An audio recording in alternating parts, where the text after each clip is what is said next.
नवरात्रि के 9 दिनों में माँ दुर्गा के 9 रूपों की पूजा की जाती है, जिन्हें नव दुर्गा के नाम से जाना जाता है, जो हमें जीवन के भिन्न भिन्न पहलुओं में संतुलन और सद्गुणों को अपनाने की प्रेरणा देता है।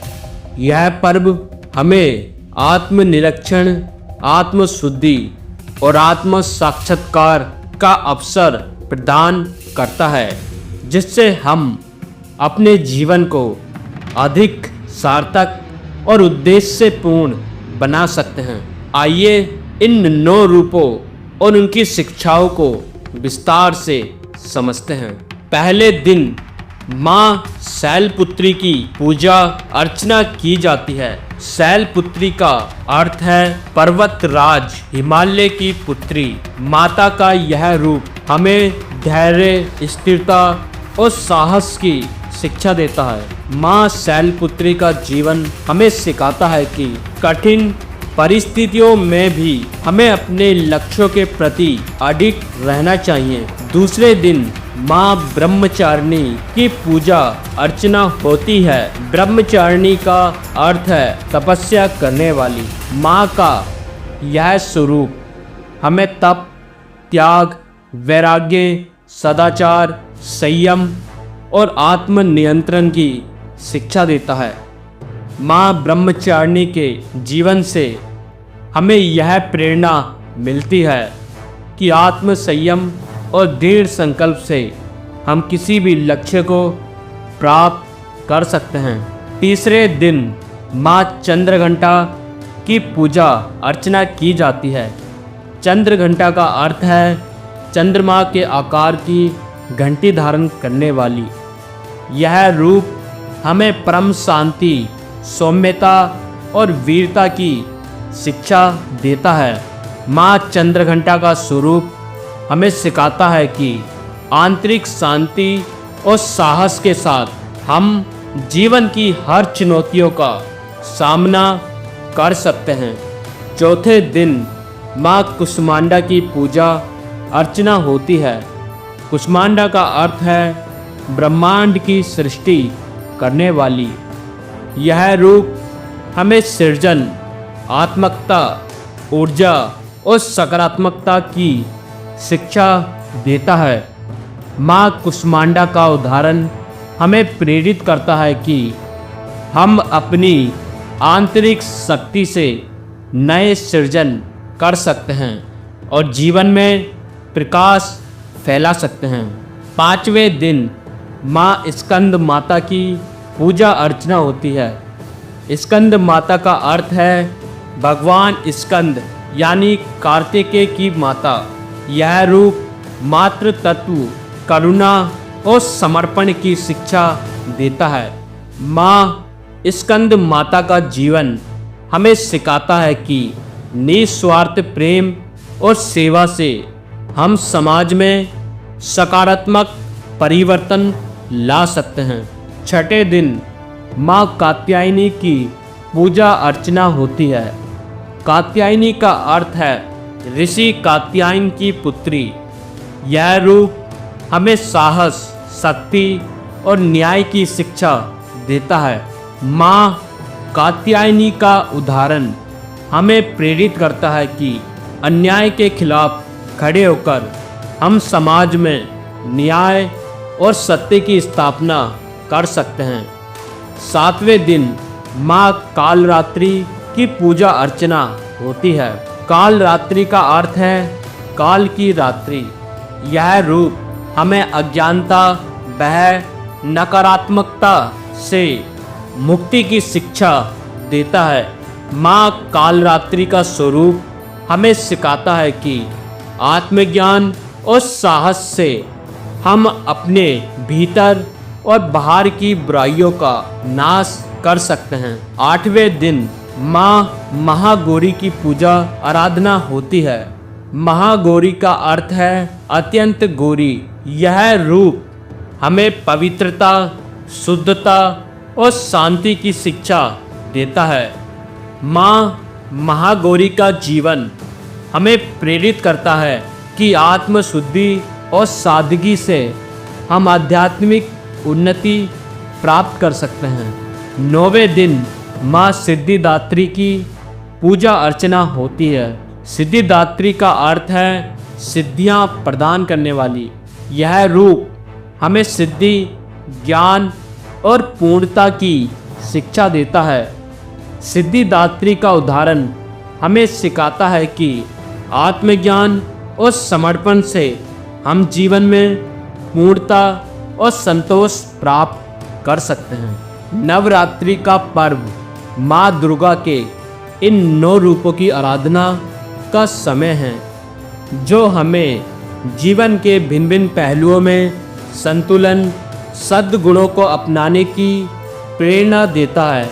इस प्रकार माता के 9 रूप हमें जीवन में धैर्य, साहस, शांति, सृजन, आत्मकता, करुणा, न्याय, आत्मज्ञान, पवित्रता और पूर्णता की ओर अग्रसर होने की प्रेरणा देता है।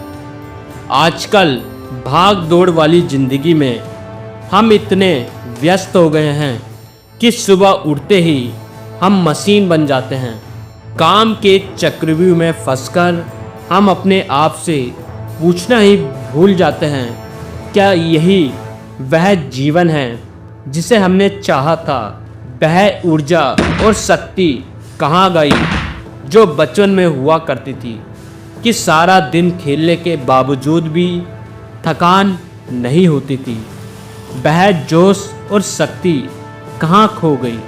हर दिन की हड़बड़ी में हमारी आत्मा की आवाज़ दब जाती है और हम भूल जाते हैं कि असली जीवन तो हमारे भीतर छिपी उस ऊर्जा में है जो हर पल हमें जगाती है।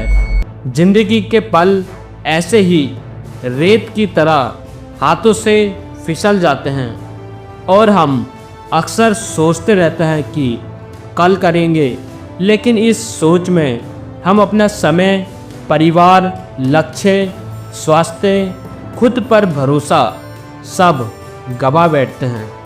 नवरात्रि हमें यह संदेश भी देती है कि 9 दिन केवल पूजा अर्चना का अवसर नहीं है, बल्कि खुद को रीबूट करने का एक सुनहरा मौका भी है। अपने अंदर के योद्धा को जगाइए, मन का शोर कम कीजिए, शरीर को पोषण दीजिए और आत्मा की सुनिए। यह कोई बड़ा बदलाव नहीं, बल्कि छोटे छोटे कदमों की बड़ी क्रांति है। मानवता के गौरवशाली अतीत और वर्तमान की निर्बलता के बीच आकाश पाताल का अंतर है। हमारे पूर्वज वीर के सामर्थ्य से संपन्न थे, पर आज हम निर्वीर्य और दुर्बलता की धूल में लुढ़क रहे हैं। ये भयावह पतन कोई संयोग नहीं, बल्कि ब्रह्मचर्य के नाश का सीधा परिणाम है। वीर की एक बूंद के संरक्षण में जीवन है, तो उसके व्यय में मृत्यु का रहस्य भी छिपा है। यही भगवान शंकर का अमिट सिद्धांत हमें बताता है। ब्रह्मचर्य ही हमारे आरोग्य मंदिर का आधार स्तंभ है। इसके नाश से हमारे स्वास्थ्य, तेज, विद्या, बल, सामर्थ्य, स्वतंत्रता और धर्म का पतन हो जाता है।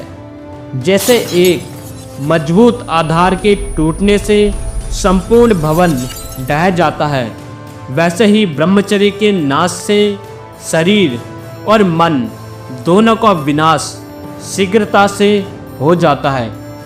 वीर रूपी अमृत के बिना मनुष्य देव तत्व प्राप्त करने के स्थान पर पशु तुल्य बन जाता है। जब इंद्र जैसे देवता भी वीरहीन होकर तिरस्कृत हो सकते हैं, तो साधारण मनुष्य की दशा का अनुमान सहज ही लगाया जा सकता है। ब्रह्मचर्य का नाश हमारे जीवन के चारों पुरुषार्थों का भी नाश कर देता है। यह हमारे सुख, आरोग्य तेज, विद्या, बल और सामर्थ्य का मूल है। बिना ब्रह्मचर्य के हम ना तो श्रेष्ठ पद प्राप्त कर सकते हैं, ना ही पवित्र धर्मात्मा या महात्मा बन सकते हैं। हमारा सम्मान, स्वतंत्रता और संपूर्ण उन्नति ब्रह्मचर्य पर ही निर्भर है।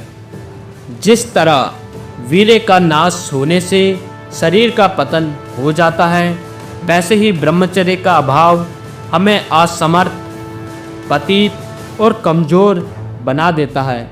यह हमारी संपूर्ण विद्या, वैभव और सौभाग्य का आदि कारण है और हमारी श्रेष्ठता का बीज मंत्र भी, कि हमारे ऋषियों ने इसकी रक्षा को जीवन का परम कर्तव्य बताया है।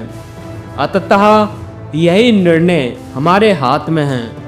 क्या हम वीर्य के अपव्यय से उत्पन्न मृत्यु के मार्ग पर अंधाधुंध दौड़ते रहेंगे, या उस अमृत को सजोकर दिव्य जीवन की सृष्टि करेंगे? ब्रह्मचर्य की यह क्रांति कोई बाहरी आडंबर नहीं, बल्कि अंतरात्मा की वह ध्वनि है जो हर क्षण हमें पुकार रही है। उठो, अपने वास्तविक सामर्थ्य को पहचानो।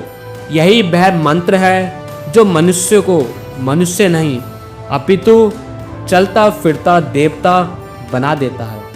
नवरात्रि का यह पावन पर्व हमारे सामने एक दर्पण लेके आता है, जिसमें झांककर हम अपनी भीतरी ऊर्जा के असली स्वरूप को पहचान सकते हैं। जैसे पतझड़ में पेड़ पुरानी पत्तियां गिराकर उसमें नई कोपलें फूटने लगती है, वैसे ही नवरात्रि हमें मौका देती है बीते समय के विषाद, आलस्य और नकारात्मकता को उतार फेंकने का। तुम्हारी शक्ति अनंत है, बस इसे जगाने का साहस चाहिए। चलिए आज से ही शुरुआत करें, क्योंकि जब भीतर का दीपक जलता है तो बाहर का अंधेरा अपने आप मिट जाता है। अगर सच में परिवर्तन चाहते हो तो आज से ही 9 दिनों तक इन 9 संकल्पों को पूरा करके दिखाएं और दिखा दे खुद को कि मैं दुनिया में सब कुछ कर सकता हूँ। मेरा जन्म एक बड़े बदलाव के लिए ही हुआ है। संकल्प नंबर 1, हर दिन की शुरुआत ब्रह्म मुहूर्त में उठकर ही करनी है।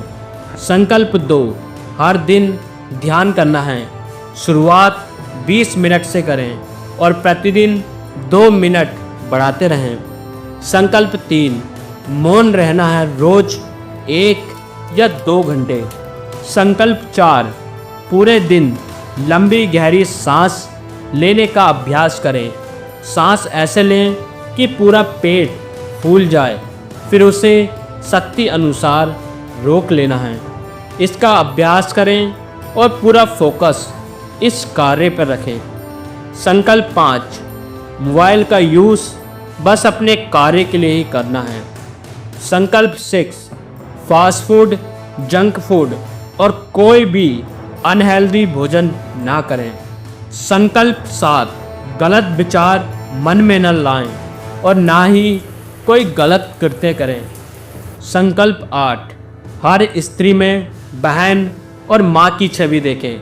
अगर कोई सुंदर स्त्री दिखे तो आंख बंद कर कर विचार करें कि माँ जगदम्बा इतने सुंदर रूप में मुझे दर्शन दे रही हैं। संकल्प 9, रात को 9 या 9:30 बजे तक सो जाएं। इस वीडियो को उन्हें शेयर ज़रूर करें जिसे आप आगे बढ़ता हुआ देखना चाहते हैं।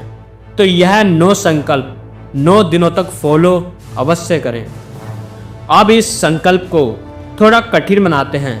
संकल्प 1, संकल्प 3, संकल्प 5 और संकल्प 8 और 9 अगर पूरा नहीं किया तो आप एक दिन कुछ भी अन्न ग्रहण ना करें।